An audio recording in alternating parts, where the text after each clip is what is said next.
Okay, so welcome along to the Highland Ultra Q&A. We've been doing a lot of these recently. I've been seeming to be doing one of these a week. They've become quite useful.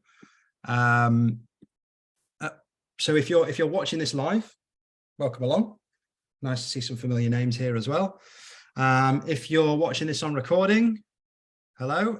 Most people tend to, and if your question isn't answered in this group, then please do fire it through to our team at beyondtheultimate.co.uk. We just note that our team's leaving for Sweden because we've got the Ice Ultra next week on Friday. So if there's any delay in time or slow reaction from me, then please do forgive me. In the call, we've also got Nick Watson. Nick might give us a little wave. He designed this event with me. It was his fault. So when you're in pain and you're getting rained on sideways, blame Nick. And when you're having a good time and nice and happy, that's completely all my work. Yeah, Nick was a customer of Beyond the Ultimate. He'd ran a few races with us, and we had a few beers, and he said you should come see this place. And lo and behold, a few years later, once we had a bit of time in COVID, and we was allowed out again for the first time before we got locked down away. I went over to Noidart with him, and was blown away by it. So we create an event, and logistically this event is probably one of the toughest we do. So forget all of the jungle, forget all of everything else. This one logistically has caused my head to blow up on several occasions trying to figure out the problem. And the main reason for that is Noidart is attached to the mainland but has no road network to it. So there's only 10 kilometers of the course that has any road connection. That's the first 10K, kind of when you don't need it, when everyone's kind of fresh. From that point on, it kind of goes to trails and really remote areas of Scotland. And it's really unique because you don't get that kind of wild terrain here in the UK. And, it is one of the last remaining wildernesses in the UK. So just to kind of bring everyone up to speed of where it is, I'm sure you've had a look at the map already in there, but if you're new to this or you've not experienced any of the kind of information on this race, it's a 125 kilometer self-sufficient race over 3 days. It's on the west coast of Scotland in the Noidart Peninsula, which is, if we zoom in just to give you your bearings, you've got Glasgow and Edinburgh in the front bits here, the Cairngorms National Park up on the right, and then Ben Nevis sits around here, and then we are in this little bit of real estate here, which is a very unique spot. You wouldn't go here unless you knew of the place or wanted to visit this particular remote region, because it's not really set for tourists. It does have a small tourist industry on Inverie, but even a lot of Scottish people don't really see this as the kind of big Scottish touristy adventure place. But if you're an adventurer or a climber or a mountain runner, then you will see Noidart as the kind of mecca for that in Scotland.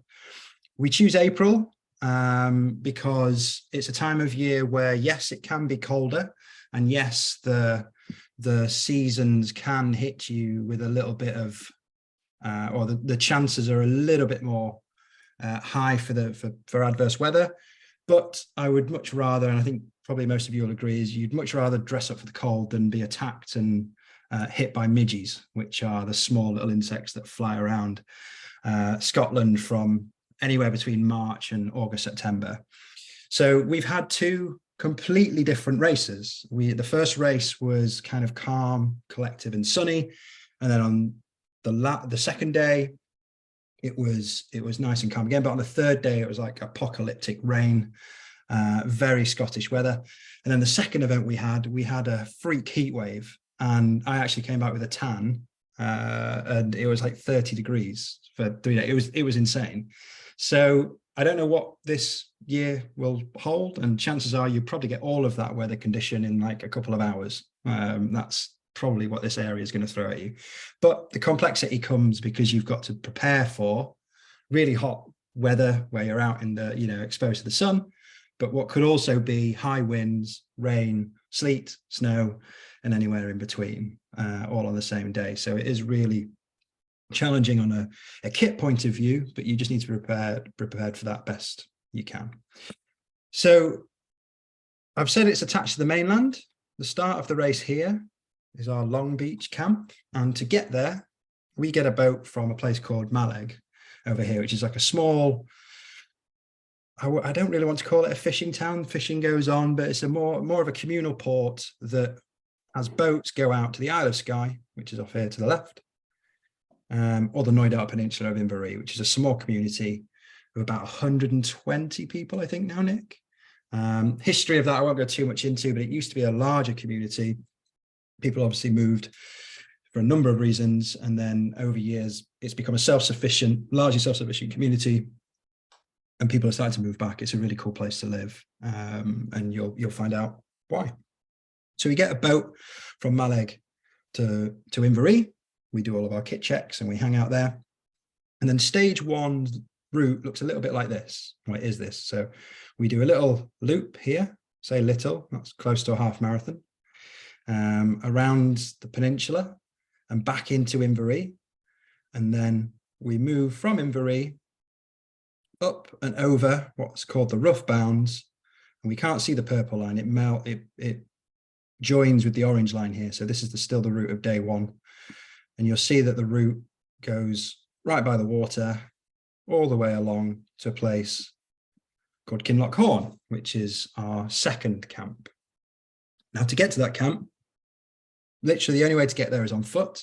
What you will do, or our team have to get on a boat and drive all the way around, which is why we ask you to carry things like your sleeping bag and all things like that. In the first year, we didn't have sleeping bags on the runners, but we got quite nervous at the fact that we have to move logistically everything around, and we got a bit worried that there was always the chance that you'd be separated from your kit.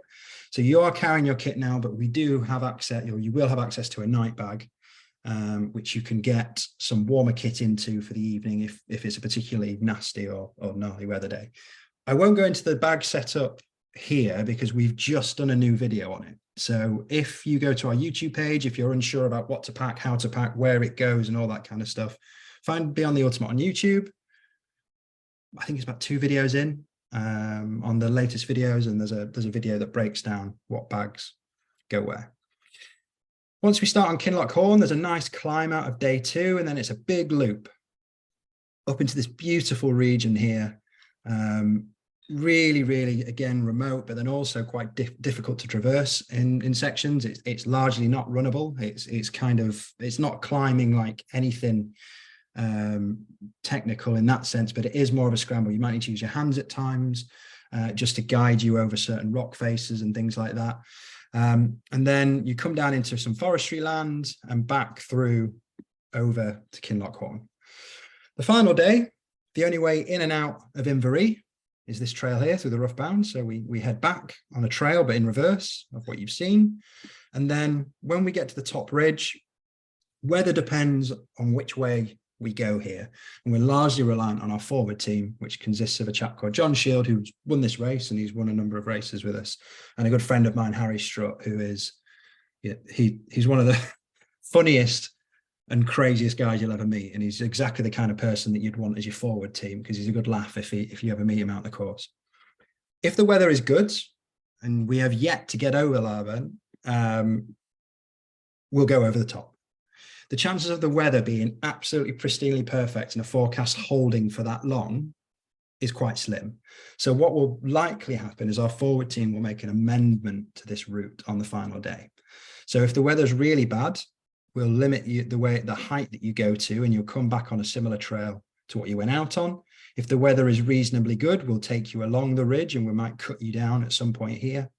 And if the weather is at that point where we might have to make a decision, and quick decision, what we actually did last year is quite evilly made the runners climb up to one of the highest points, grab a card from our forward team to prove that they'd been there, and then run back in a very evil, sadistic way to just kind of have a bit of fun with them. And on that message, on those cards, Harry wrote a little motivational message for people. So we will have a number of different things that happen on day 3. It changes largely dependent on the weather, and Nick and I will be split on that day and have to make a bit of a quick call on what we see as a forecast, and Harry and John will maneuver the route just dependent on what they seem and deem the safest on the day. So that's largely the route. We've got the 2 camps And we end up back where we started, in Inverary, where we'll have some food and some live music and crates of alcohol and non-alcoholic drinks kind of cast upon the shore, where you can kind of wear your medal and drink to your heart's content, essentially, to celebrate your success. And then the day after, we jump on a boat and head back to Mallaig, where you'll be reunited with your night bag and your onward travel from there. That's the general gist of the itinerary. One of the unique things about this race is a lot of people have tried to work in this area to do an event, and they've not been successful. And the reason why we managed to have this kind of race in this area is because we've partnered with the community. So your medals will be made by the Knoydart Forest Trust, handmade from the wood there. A lot of your money and donations goes to the Knoydart Foundation charity, which helps maintain infrastructure around Inverary and the peninsula. We've got a separate deal that with the Forest Trust, we're aiming and hoping to work with them to rewild the entire peninsula, and connecting up 7 or 8 ancient woodlands. It is all pretty much ingrained in. We use local suppliers wherever we can, obviously, because it's quite hard to get vendors over on a boat. So that's the general sense of the event. One thing I didn't mention at the beginning is if you do have questions, fling them into the group at any time. No question is stupid. I do have some preset that people have messaged me that couldn't make it today.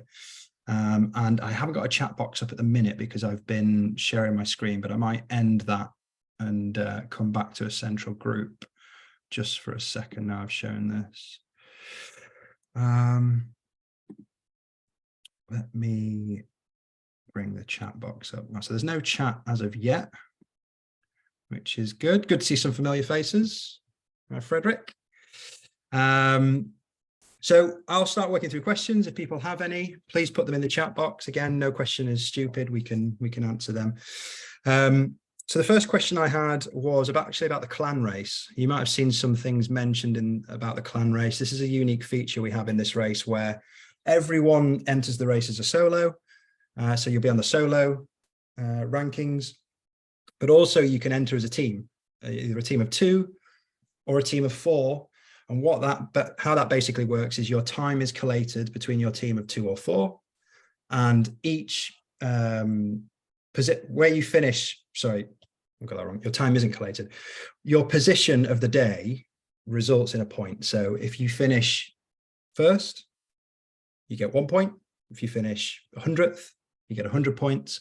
And team with the least amount of points over the duration are the clan winners. So you can have a good day and a bad day, or 2 good days and a bad day, and it makes it quite an interesting race if you've got 4 against 4 and against 4. And you can enter the clan race either if you've entered with people that you know. If you haven't got people that are thinking about entering the race, of course, you can bring them along into your clan. But if you aren't part of a clan race and want to be, we also have a system quite early before the race where we can introduce people and all that kind of stuff. So if you want to be part of a 2 and a 4 and you like that idea of just challenging yourself in a different way and just having a different place on a table, you can do that. And what we do close to the time is we'll contact you, you create a clan name, and we make you a little emblem where you can, share your name. We had to kind of police a few last time. There's a few swear words in names that we couldn't allow.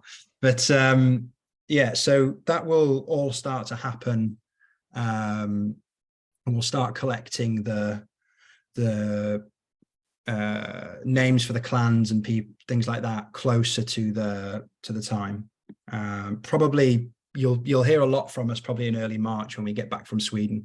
That's when the comms will really drive up, and you'll start to get emails from us about booking your time on the ferry and all those kind of things, because we'll do it as close to the event as possible because we're working on local timetables. So that was a clan race, 2s and 4s. The points positioning, there are bonus points that we kind of add in on the day. So we might add a little red jersey sections, or if we have a little uphill, downhill section, you might get, additional points that we set throughout the time. And, points in this case don't win prizes. The least amount of points might get you a special prize. I've got a question about terrain profile, because I think this person has obviously gone and spoken to someone that did the first year's event and then spoken to the second year event, and they've got conflicting news because they were quite different. The first year's event was in October as well. So it had experienced 2 months of what can only be described as solid rain, non-stop. So we're there on the recce's and we got rained on repeatedly. When we were setting up the race in the tents, we were rained on repeatedly. And as a result of that, a lot of the trails almost flooded. You know, every footstep they were making was, ankle deep water at times. And it became, the terrain itself became a lot more, let's say, technical, just by the very nature of the moisture on the ground, boggy in sections and stuff like that. This last year, obviously, the ground was really hard, so a lot more runnable. So everyone's time sped up. We don't know what the season's going to be like. Nick, you probably have some better idea of what the weather's been like up in Scotland, but even on the east coast where Nick is, it's probably going to be wildly different to what they're experiencing in Knoydart. So close to the time, we'll offer some trail conditions to you that will give you an idea of it's this or that, but it'll be only on context of what we know. So assume that there'll be nothing technical in the sense that you've got anything that's going to require kit. But the technical nature of the trail might be, it's quite hard to get over because it's not hard-packed, groomed trail like you might be used to in your local park. It might be rockier in sections, it might be boggier in sections, and you have to navigate that. So it becomes a different challenge because the terrain, again, is not like a commercial trail that you're used to. They're often goat tracks and things that are quite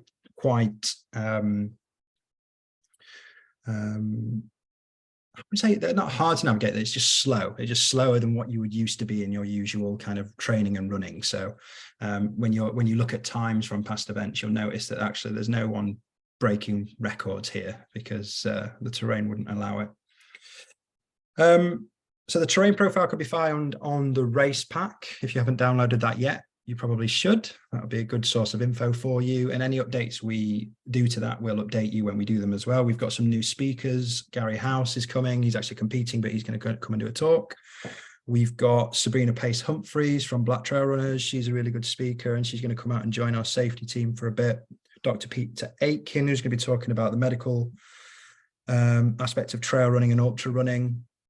A chap called Archie Stewart, who's one of our team, he'll be talking about bag packing, ironically, when nearly the race is over, when you could have done with the information prior, but he'll give you lots of information on your way home and stuff to think about for the next event. And then there'll probably be some more as we start to progress through the evening. We often invite a local speaker as well. Craig from the Knoydart Foundation will come and tell you about the area and stuff. I'll quickly answer some questions that have come in. Is the climbing part dangerous? I'm not a climber, should I worried? No, you do not have to. When I say climbing, what I essentially mean is just upward walking. So a climb of a hill. There is no sections that you would need to be a climber. There might be the odd section, like I mentioned, that you have to use your hands, let's say, to kind of get down a little bit, or you might have to use your hands a little bit to just leverage one of your feet up. But there is no aspect of climbing in this whatsoever, which I don't want anyone to worry about that. Are trail shoes or trail boots better for this ultra? I've ran the course in both. I ran in trail shoes when I did the first recce, and I ran in trail boots the second time the race was on, when we had to annoyingly go and collect 15 flags that we missed. And I basically ran 30k to collect 15 flags because there was only one way there and back. I had boots when I wish I had trainers, and I had trainers when I wish I had boots. So I wish I had boots in the first year when it was a little wetter and it was ankle deep stuff. And I wish I had shoes when the ground was harder. So my main point being, you're never going to get the perfect shoe for this. So go with what makes you comfortable, because the conditions are never going to be what you predict. So just go with what you train in. And as long as it's got grip, I'd say that's a thing that you need. You can't be in a road shoe here. It needs a bit of grip. And that will serve you well. Are there any cut-off times for each stage? No, not really. We just need you to be in the same day. So our ethos as a company is to try and get everyone to the finish line. We will let you go. The chances are that if you start at 7 in the morning and you don't finish that stage until 11 in the evening to do 50K, the chances are you're probably not going to complete day 2 even in that. So what we would do is have a conversation with you to just manage expectations, and maybe you miss out day 2 and run back on day 3. You know, you're there to adventure. We'll make sure that you get the best one. We never really just pull the plug on anyone. We'll often have a conversation with you prior if you are slow, but knowing that you've got essentially, 7 in the morning till 10, 11 at night to get in, that's about as relaxed cutoff as you can get, I think, for 50K, especially as well, because the first 20K is on day 1, for example, is the most runnable.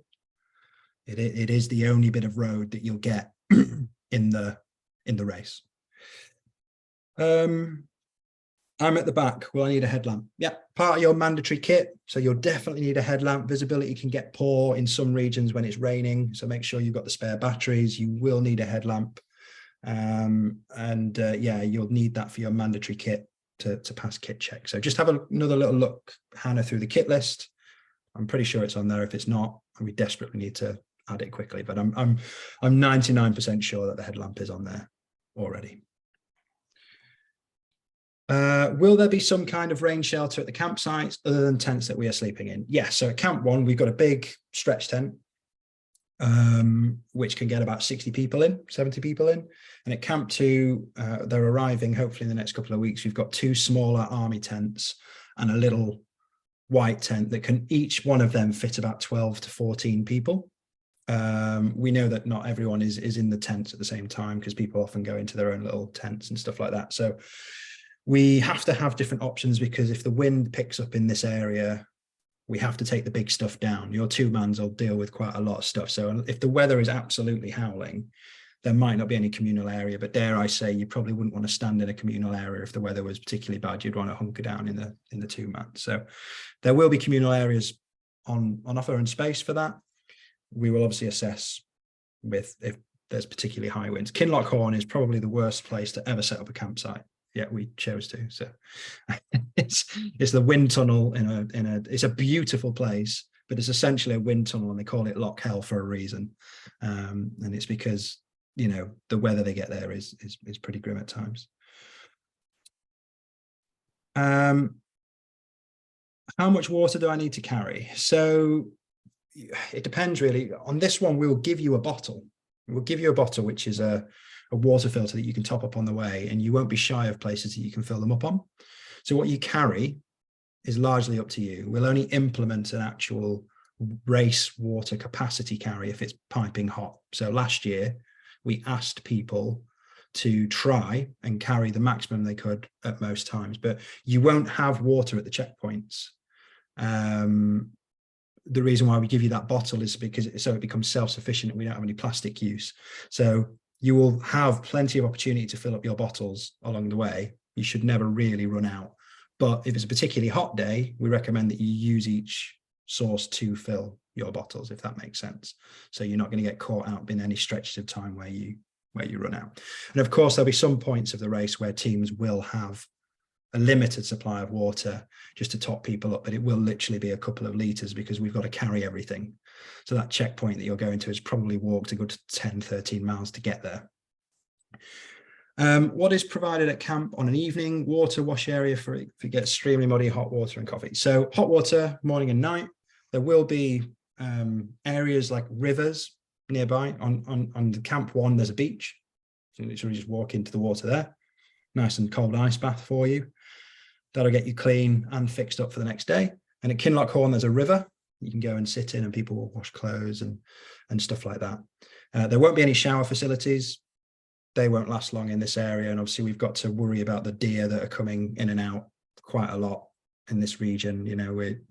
The stalking season starts actually towards the back end of the season. So I think, you'll hear them a lot in the night in April, but we can't be having lots of food out and all that kind of stuff for that reason. Kinloch Horn especially is littered with deer at that time of year. So hot water in the morning and the evening. each evening will consist of, we'll have an area, hopefully when the wind's down, a lit area with some seating and a speaker where you can relax. And then the idea is that you'll just hang out with your fellow campmates and chat about how brutal that hill was and how slippy that bank was and how spiky that bush was and all that kind of stuff.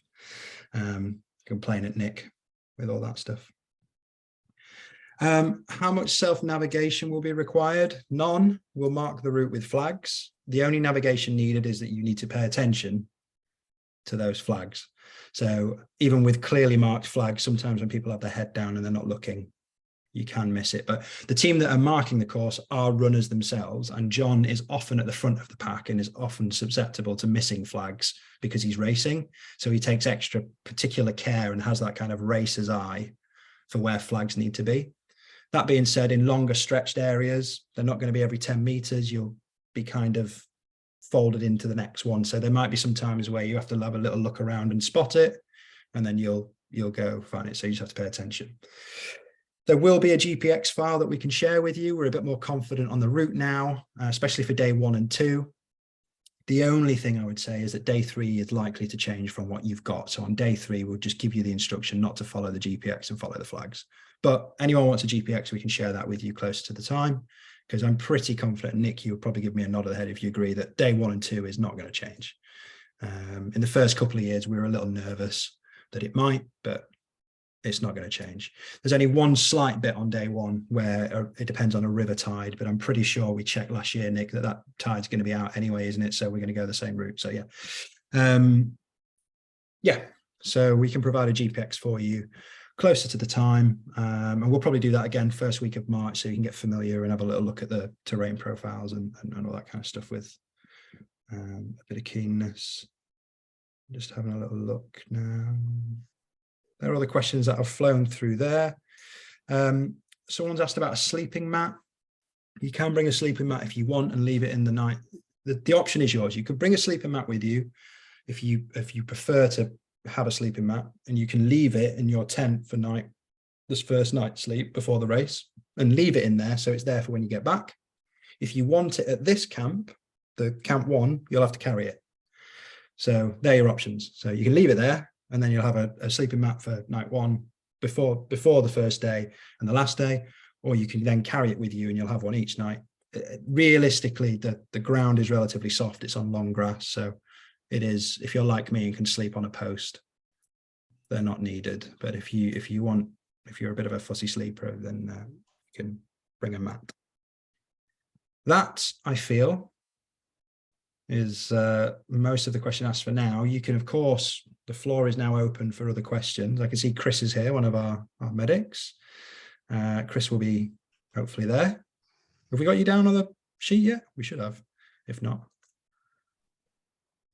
Not this one yet, but fingers crossed, hopefully. Okay, cool. So yeah, the medical team that we tend to bring for this race are of a pretty, well, one of the best of the best, really, because we get first dibs of our fleet of medics. So Chris, I don't know, kind of just bring him in sometimes because we need that chirpy enthusiasm. But yeah, so Chris will hopefully be one of the medics there, and the medical team that we'll have are like people like Pete and Christy and stuff that have been around the world with us, so they understand ultra runners and will be working their hardest to try and patch you up and get you across the finish line if they need it. Questions still seem relatively unanswered. Nick, have you got anything to add? I noticed that I've waffled a bit. Do you want to introduce yourself? And yeah, well, no, nice to meet everybody. I mean, you've covered most of it. It's just a very wild and cool part of the world. And a lot of people who go there for the first time can't actually quite believe it's in Scotland or, you know, on mainland UK. So be ready for some pretty dramatic stuff. I think you've hit the nail on the head. Even for us, we can turn up there at the beginning of the week and it can be different by the end of the week. So it is just about being ready for it all. And we'll give you as much guidance as we can, you know, from the moment you arrive to setting off as to what we expect the conditions to be like. I think just one thing I wanted to pick up on is if I'm at the back, will I need a headlamp? Yeah, and make sure, please, it's a good one, as in it's not a spiddly little light thing to sort of, you know, get through the mandatory kit list. Because if you are at the back, I mean, it's dark there at actually, I can't remember. It's about 7 or 8 p.m. I think 7 p.m. So there's a reasonable chance you'll be out past that, and it is wild terrain that you're running through or walking through at that time of night. So, but not in a bad way. It's well marked. There'll be people out on the course at all times, keeping everybody on track. So nothing to worry about. But yeah, please make sure it's a good one. But apart from that, no, really exciting part of the world. And the other part that you've touched on, which I would really sort of encourage everyone to look at, is the community. It's a really interesting example of a community buying out Scottish estates, essentially, and turning them into a self-sufficient, or a sufficient, sorry, is a better way to put it, business that the people who live there, the 120 people that live there, can live from. So it's a really cool and interesting place, and can't wait for you all to experience it. Yeah, and if you are particularly into reading up on places, Knoydart has a very interesting, quite depressing and dark history if you go back far enough as well. So it has, to get to this point, it's gone through quite the dramatic change. But the one thing that has been consistent is that its Munros have been almost cartoon-like in the way that they look, because they're next to the sea. So you've got flat sea, big Munro next to it. So they just provide this epic backdrop for the race, which I'm all excited for you to see. It seems like we've done the job. It seems like it's quite quick, but are there anything? There is a hand raised, yeah. If we can't make the boat from Mallaig, the time of the boat from Mallaig, is it possible? Are we okay to catch a later one? Yeah. So we're speaking to the ferry guys at the minute. So what will often happen is we'll charter our own boat. So we'll tend to do a 10:15 and a 2:15, I think was from memory, the last year. But there are also public boats that go at other times. And what we're going to do is look at the spread of the field. And if most people are wanting to get the 10:15 and there's hardly anyone on the 2:15, we might say to those people, we'll pre-book you in and just come across on the public stuff, and someone will be there to meet you at either side of the boat. Yeah, okay. They're the conversations that are happening now, and will probably be finalized in the coming weeks. So when we send an announcement out, you'll have a couple of options to. That's great. Yeah, so they're normally, I might be mistaken, but there's normally about 4 or 5 carriages a day to the couple in the morning, couple in the afternoon, and 1 or 2 in the evening. Yeah, around that kind of spread, because it's a quite a regular little route that they do the hop offs with. So yeah. Can I just query when the sun goes down? Yeah, I looked it up, and it seemed to go down at just before 9 o'clock. Is it that? Yeah, it probably is closer to that. I think the thing is that the sun, the darkness is one thing, but visibility paired with a sunset can sometimes be quite deceiving there. So we had it the first year, we had it in the October where it was dark at like 5, 6, and then this year we moved it so it was darker later. But we also started everyone earlier, so people started in the kind of darky period, and then everyone was in. I think the last couple of people got in as it got dark. So yeah, it does ring true that that's about the time. But yeah, yeah, about half 8 o'clock. Yeah.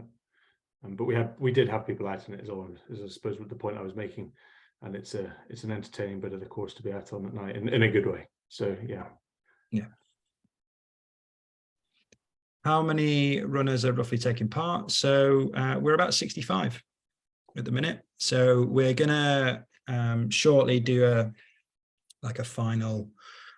Anyone that wants to join, you've got like 2 weeks, 3 weeks to go before it's too late, and that tends to bring in about 5 or 10 people. We're providing our Ice Ultra next week, and we tend to get a couple of people off the back of that will join us again in the March. So I think 65 to 70 will be the number, which is great. It's a great number. Everyone will get to know each other and help each other through, which will be cool.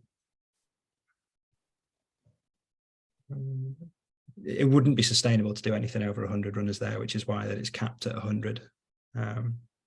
Just wouldn't be safe either, really, to do over 100. Okay, well, if there are any questions after this, if you think, oh, I should have asked that, then please do contact us. You can either do that through the Facebook group that we've got, the official Beyond the Ultimate Facebook group, or you can do that directly through Team @ Beyond the Ultimate, or even contact Nick directly as well while I'm away swanning it around in the Arctic. It goes without saying that I'm really excited to see all you guys in April, and if you're not booked on, hopefully I'll see you again in the future. There's a nice mix of people that we've seen on other of our races, and then there's also a nice mix of people that have done this for the first time. So wherever you are on that spectrum, you'll have people in the same position as you that we can, move you close to, so you can share the adventure together. And then once we arrive in Inverary, everything will be clear. We'll get the kit checks done. You'll be shown around the place. We're hoping the pub will be open in time. They've started refurbing the pub. It's Britain's most remote pub, so always worth a visit. You can support the local community in the best way possible. But they are fully refurbishing the place, and they're hoping, whether it because they know we're coming, they're trying to get it open by April. So that will be a cool little feature that you can do as well. And then Johan, I think you just asked a question about food. Obviously, it's a self-sufficient race. Once the race begins, you are the master of your own destiny when it comes to food. You're self-sufficient really from the moment that you do your kit check, but you can still go to the coffee shop and all that stuff the evening before. So, and then when you finish, we will feed you quite a lot. So you will be fed on arrival in the evening, and then we'll also make some sandwiches and stuff up for people to take on the boat across in the morning. So always have a couple of spare bits of food in your bag. But yeah, once you arrive and do your kit check, that's when you are now self-sufficient. Cool. All right. Well, I won't keep you all too long. It's getting late. Have a great evening. Have a great couple of weeks of training. Now is the time. Keep consistent, keep steady. Reach out in the groups for advice on training to make sure that you're feeling ready, if that's a thing. And then hopefully, yeah, we'll see you in April, and we'll all have a great 3 days together. So have a good evening, guys. Thank you for your time, and we'll see you soon.